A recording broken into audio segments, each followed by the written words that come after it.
What happened in 1962? 62 was the thalidomide crisis. Okay. Yeah, there's a different way to look at it, which is if you fly from Oregon to New York,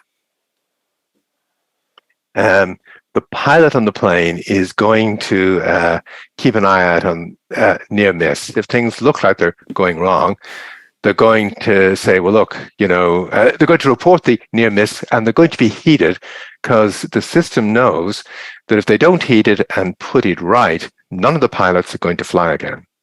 Partly because if you don't get to New York, well, what do you know? The pilot doesn't get there either. But in terms of doctors, if there's a near miss, they see a problem, there's a hazard and things like that, the regulators know that if you die, the doctor doesn't die. She flies on just the same.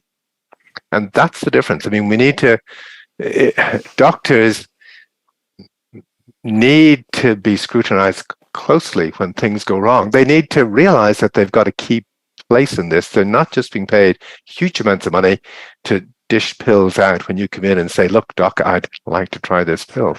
So are you suggesting more accountability for doctors? Because, I mean... Doc, you better try that pill with me. Well, yeah. Well, no, I think, no, sure. I think the people who are really failing you most are doctors, and they risk going out of business. At the moment, they've been paid huge amounts of money, but they're increasingly being replaced around the country by nurse practitioners, where the management figures, a nurse can do just the same job. We're told these drugs work well, they're completely safe, nurses are cheaper. Let's get nurses. Interesting. And on some level, that makes sense, because if you can get more nurses and the nurses end up seeing the patients more frequently and the nurses have it in their minds that they need to be keeping track of how safe the drugs are. No, they'll be keeping to the guidelines. They're not being asked. Nobody's asking anyone to keep a track on how safe these things are. You can report a near miss, but FDA file it in the filing cabinet. They don't look at it. They don't investigate it because your name isn't on it. There's another dimension of this too, which is the nurses themselves. Like, I had a friend that I was in a lab with before I went to grad school, and everybody's looking around like, you can go to grad school, med school, whatever. And my friend was like, no, I'm going to go and get my nurse practitioner license. I'm going to be making, I'm going to make more money than you guys are in the next 10 years while you're still making minimum wage in residency. And, I don't know what it is, but there doesn't seem to be enough doctors. And it seems like the AMA is perfectly happy with that. And it's hard to not feel conspiratorial. It's just an incentive structure that's kind of like dented, right? I mean... But yeah, why not? Why are there so few doctors? Wouldn't more doctors solve this? No, I don't. Well, as things are at the moment, I think you're getting less and less good value for money from the doctors you have, and increasing the number of doctors is just going to increase the number of pills that you're being dished out, which is going to require more doctors because more people are injured and going into hospital. These days, more people are going into hospital from diabetes pills than from diabetes, from hypertension pills than from hypertension, from antidepressants and other psychotropic drugs than from the illnesses that have been used to treat.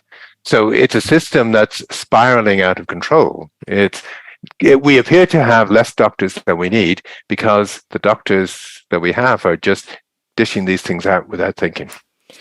And this seems to be like a medical climate change, right? If you're saying this isn't how it's always been, it's like this thing that's happening. It's like the water is slowly boiling us kind of situation. Yes, exactly. Yeah. And you'd have to think at some point a fuse is going to blow. And I mean, my hunch is that the life expectancy data is going to force people to think again. It's the fact that in terms of the replacement rates, the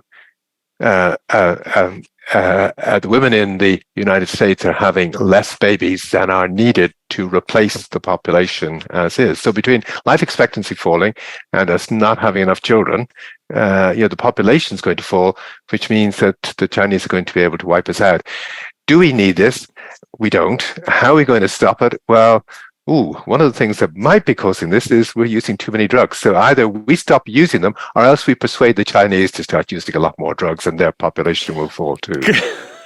Based off, so actually about the Chinese population, I think that everything that I've seen suggests that they're well below replacement at this point as well. Yes. Like the entire world has basically given up the game of having children. Well, have you seen how much it costs to have a baby? My God. Not only that, but it's just like we're living in just times that it feels like everything's falling apart. I'm just trying to get the heater on in here, you know?